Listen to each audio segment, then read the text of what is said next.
ओम नमः शिवाय। एक ओमकार सतनाम। आप सभी को प्रणाम, आप सभी को प्रेम नमन।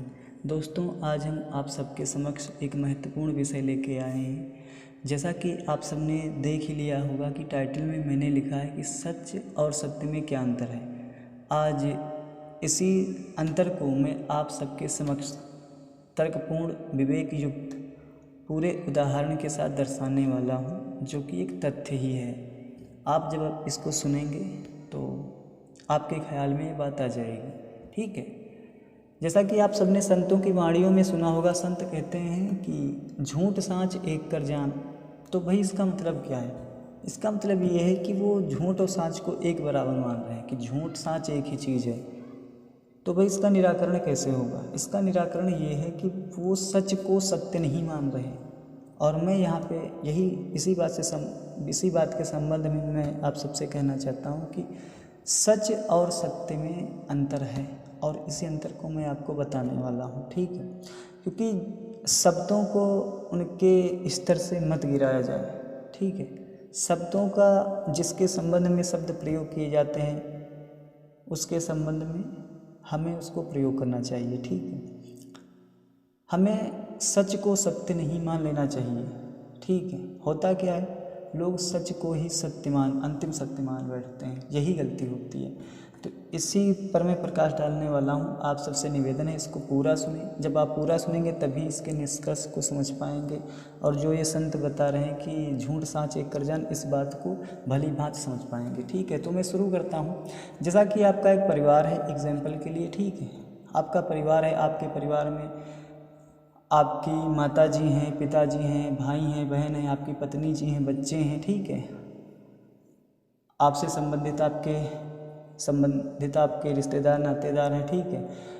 आपका घर है, मकान है। तो आपसे मैं पूछता हूँ, क्या ये सच है कि सत्य है? इसमें आप क्या निर्णय लोगे? ये सत्य है कि सच है? क्योंकि आप इसका निर्णय तभी ले सकते हो जब आपको सत्य और सच के बारे में यथार्थ रूप से जानकारी होगी। यही मैं जानकारी आप सबके समक्ष साझा करना चाहता हूँ, शेयर करना चाहता हूँ। हालांकि आप सब जिसको जानकारी होगी, वो भी जिसको ये चीज़ पता है सच और सत्य में क्या अंतर है, वो इसको सुने और सुनकर आनंद ले, और जिसको नहीं भी पता है वो भी सुने। ठीक है। सुनोगे तभी जानकारी, जब आपको किसी चीज़ की जब आपको जानकारी मिलती है तभी आप उस पर उसका मंथन करते हो और चीज़ों को जैसा है वैसा देखते हो। ठीक है। तो मैं उसी लाइन पे आता हूँ। हाँ, जो आपके माता हैं, पिता हैं, भाई हैं, बहन हैं, घर मकान है, इसको आप सत्य मानते हो कि सच मानते हो? क्या इसको आप मानते हो? यद्यपि आप सत्य इसको मानते हो तो आप भूल कर रहे हो, क्योंकि ये सत्य नहीं है, ये सच है। और इस सच को आप झूठ भी नहीं कह सकते, क्योंकि ये तो सच है भाई। ये मेरी माता हैं, ये मेरे पिता हैं। कोई आपसे पूछे ये आपके कौन है, तो आप अपनी ही माता को बताओगे ये मेरी माता है। आप दूसरी माता को तो नहीं बताओगे कि ये मेरी माता है, क्योंकि जिसने आपको जन्म दिया उसको आप बताओगे कि ये मेरी माता है। जिसके द्वारा आपका पालन पोषण हुआ उसको बताओगे मेरे पिताजी हैं। जो आपकी पत्नी है उसको आप बताओगे कि ये मेरी पत्नी है। किसी दूसरी पत्नी को तो बताओगे नहीं, किसी दूसरे की पत्नी को कि ये मेरी पत्नी है। किसी दूसरे के बच्चे को तो बताओगे नहीं ये मेरा बच्चा है। ठीक है। किसी दूसरे के भाई को तो बताओगे नहीं ये मेरा भाई है। किसी दूसरे की बहन को तो बताओगे नहीं कि मेरी बहन है। तो कहने का मतलब ये सच है। ठीक है। ये झूठ नहीं है। अब झूठ क्या है? झूठ को मैं आपको बता दूं। जैसे कोई घटना घटी, अब उस घटने में जो भी घटना घटी है, अब जब दूसरे से पूछा जाता है कि उस घटना के क्या तुम साक्षी हो? हाँ, तो कहेगा साक्षी है। परंतु उस घटना को जो साक्षी बन के आया है वो उस घटना को वैसा ना बता के कुछ मनगढ़ंत, उस घटना के कुछ विपरीत ही वो बता रहा है, तो वो झूठ कह रहा है। झूठ का मतलब है कि जो हुआ ही नहीं वो तुम कह रहे हो, जो है ही नहीं, जो तथ्य था ही नहीं उसको आप बता रहे हो, वो होता है झूठ। ठीक है। तो सच के संबंध में ये है कि आप इसको सच मानो। ठीक है।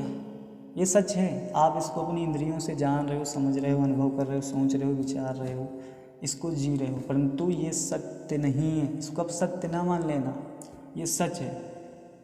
क्योंकि सत्य बीतता नहीं, सत्य कभी बदलता नहीं, सत्य कभी मरता नहीं, क्योंकि वो अविनाशी है, वो सदा से है, वो सदा रहेगा। वो है ईश्वर। सत्य शब्द सिर्फ ब्रह्म के लिए, उस परमात्मा के लिए प्रयोग किया जाता है, और सच शब्द जो है वो संसार के लिए प्रयोग किया जाता है। तो ये है आपका सांसारिक सच, ना कि आपका सत्य। जो आपका माता है, पिता है, भाई है, बहन है, बीवी है, बच्चे हैं, ठीक है, परिवार है, मकान है, ठीक है, ये सच है। ये आज आपके आंखों के सामने है, एक दिन नहीं रहेगा, क्योंकि आपके पहले आपके दादा परदादा या उनके दादा थे, परंतु आज नहीं है। तो उसको आप क्या मानते हो, सच मानते हो कि सत्य मानते हो? वो एक सच था, वो एक दौर था, ठीक है, और आज एक दौर है। जो आज वो आपके दादाजी, पिताजी या जो भी आपके परदादा नहीं है, ठीक है, या हैं भी या हैं भी, फिर भी एक दिन वो भी ख़त्म होंगे। आपका जो परिवार है वो भी एक दिन नहीं रहेगा। तो आप इसको सत्य नहीं कह सकते, क्योंकि सत्य कभी मरता नहीं। हाँ सच, ये सच है, ये सच जो है वो इसकी यही यहाँ पर व्याख्या है कि ये एक दिन बीत जाएगा, ये एक दिन ये बीतेगा। जो बीतेगा वो पूर्ण नहीं है, क्योंकि पूर्ण बीतता नहीं, जो अपूर्ण होता है, जो पूर्ण नहीं होता वो बीत जाता है। क्योंकि ये सब स्थिर नहीं है, ये सब अभाव में जा रहा है। चाहे आपकी माता हो, पिता हो, भाई हो, बहन हो, मकान हो, घर हो, वो सब एक दिन अभाव में जा रहा है, यानी वो बीत जाएगा। तो जो बीत जाएगा वो सत्य नहीं है, सच है। वो पूरा, जो पूरा होता है वही सत्य होता है, जो अधूरा है वो सच है। तो जो अधूरा इसलिए मैं कह रहा हूँ क्योंकि वो आज है, कल नहीं होगा। जो परसों है वो नरसों नहीं होगा। जो आज के 10 दिन बाद होने वाला है वो आगे नहीं होगा। क्योंकि संसार में कोई भी चीज़ है, संसार के संबंध में, वो प्रतिक्षण बदल रही है, प्रतिक्षण नाश को प्राप्त हो रही है। परंतु उस नाश को आप देख रहे हो, उस परिवर्तन को आप देख रहे हो, वो झूठ भी नहीं है। हाँ वो सच है कि ये सब हो रहा है, परंतु ये सब होना, ये सब बह रहा है, ये बचेगा कुछ नहीं। जिसको आप सत्य मान के बैठ गए हो, लोग जो निम्न स्तर के बुद्धि वाले लोग हैं वो तो इसी को ही सत्य मान के बना बैठे हैं। यही इनका सबका अंतिम सत्य है, जो संसार के संबंध में यही सब कुछ इनका अंतिम सत्य है। इसी पर वो जी रहे हैं, इसी पे वो दावा करते हैं, भाई ये मेरा बिजनेस है, ये मेरा मकान है, दुकान है, ये मेरा घर है, ये मेरी प्रॉपर्टी है, ये मेरा पद है। उसी पर आप बिल्कुल आसक्त हैं, अडिग हैं, अचल हो चुके हैं इसी संसार के सच पे। इसीलिए वो सत्य से वंचित है। वो कभी सत्य के बारे में चिंतन नहीं करते, जो अविनाशी है, सत्य एक है, जो बदलता नहीं, जो एक रस रहता है, ठीक है, ये बात है। तो ये है, सत्य शब्द परमात्मा के लिए प्रयोग किया जाता है, ना कि संसार के लिए। सच शब्द संसार के लिए ही प्रयोग किया जाता है, ये बात मैं आप सबको बताना चाहता हूँ। अभी मैं आपको और एग्जाम्पल दूंगा ताकि आपको सच और सत्य का भली भांति निबेड़ा हो जाए, निराकरण हो जाए, तब आप कहेंगे वाह। और अपने अपने निर्णय, निष्कर्ष आप कमेंट में ज़रूर बताना कि आप किस निष्कर्ष पर इसको सुनकर पहुँचे हैं, ठीक है, ये बात है। जैसा कि जब आपका शरीर मरेगा तो बताओ ये सच है कि सत्य है, निर्णय करो। ये आप इसको सत्य नहीं कह सकते, क्योंकि सत्य जो है वो कभी मरता नहीं, और आप सत्य से ही जुड़े हैं, आप सत्य के ही एक अंश हैं। परंतु सत्य कभी मरता नहीं और आप शरीर हो नहीं, तो आप भाई कहाँ मरे, मरा तो शरीर। तो ये एक तरह का सत्य है, सच है, परंतु सत्य नहीं। शरीर मरा ये सच है, परंतु आप नहीं मरते, ये सत्य है। ये परिवारीजन, ये भाई बहन, ये आपके हैं, ये सच है। वास्तव में आपका कोई यहाँ नहीं है, ये सत्य है। आपका मकान, दुकान, जो भी है, बिजनेस है, पद है, ये सच है, परंतु आपका यहाँ कुछ नहीं है, ये सत्य है। ये मैं आप सबको बताना चाहता हूँ, ठीक है। सत्य सदा एक है, जो सबके लिए है। वैसे भी व्यक्तियों के देखो अपने व्यक्तिगत सत्य होते हैं, सच होते हैं। कोई कहता है ये है वो है, वो जो भी कह रहा है संसार के संबंध में कह रहा है, ये मेरी दुकान है, ये मेरी माता है, ये मेरे पिता हैं, ये मेरे भाई हैं। ये सबके अपने अपने व्यक्तिगत सच होते हैं। सत्य कोई 100 200 500 नहीं होता, सत्य एक होता है। और सच हर व्यक्ति के अपने अपने होते हैं और उसी सच को लेकर वो जीता है संसार में। ठीक है, ये बात है। और मैं आपको भी एग्जाम्पल दूंगा, आप सबसे निवेदन है इसको पूरा सुनना। ठीक है, आप समझ रहे होंगे मैं क्या बताना चाहता हूँ। ठीक है, और आप सच और सत्य में अंतर भी समझ पा रहे होंगे। ठीक है, ये बात है। तो जो सच है वो संसार के संबंध में है और जो सत्य है वो परमात्मा के संबंध में है, क्योंकि परमात्मा ही एक सत्य है जो मरता नहीं, जो बदलता नहीं। ये बात है। फिर आप कहोगे फिर सच क्या है? सच को उदाहरण से कैसे समझे? तो मैं आपको उदाहरण से भी समझाने वाला हूँ। ठीक है, तब आप बिल्कुल समझ जाओगे, बिल्कुल नितांत समझ जाओगे। ठीक है, जैसा कि ये जो संसार है इसको वेदांत में ब्रह्म का व्यक्त रूप कहा गया। ब्रह्म का व्यक्त रूप है ये संसार। एग्जाम्पल के लिए जैसा कि समुद्र है, ठीक है, तो समुद्र से उठने वाली समुद्र से जो उठती तरंगें हैं जो भर के आती हैं, तो वो जल एक तरंग रूप में दिखता है। ठीक है, वो जल तरंग रूप में दिख रहा है, पर क्या वो सत्य है? जैसा कि ये संसार है, क्या ये सत्य है? नहीं, वो भी एक सच है। उस तरंग को आप झुठला नहीं सकते। हाँ, तरंग उठी है, ये सच है। ठीक है, परंतु तरंग जब अपना वो रूप छोड़ेगी और समुद्र में पुनः लीन हो जाएगी तो कहाँ रूप बचा? तब तो समुद्र ही बचा। समुद्र ही फिर सत्य है। ऐसे ही संसार जब ब्रह्म में लीन होता है तो कहाँ संसार बचा?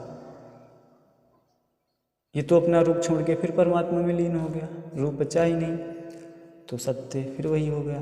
तो कहने का मतलब है जो सच है और जो सत्य है, सच और सत्य, इसमें निष्कर्ष यही निकल के आया कि जो सच है वो सत्य का ही एक रूप है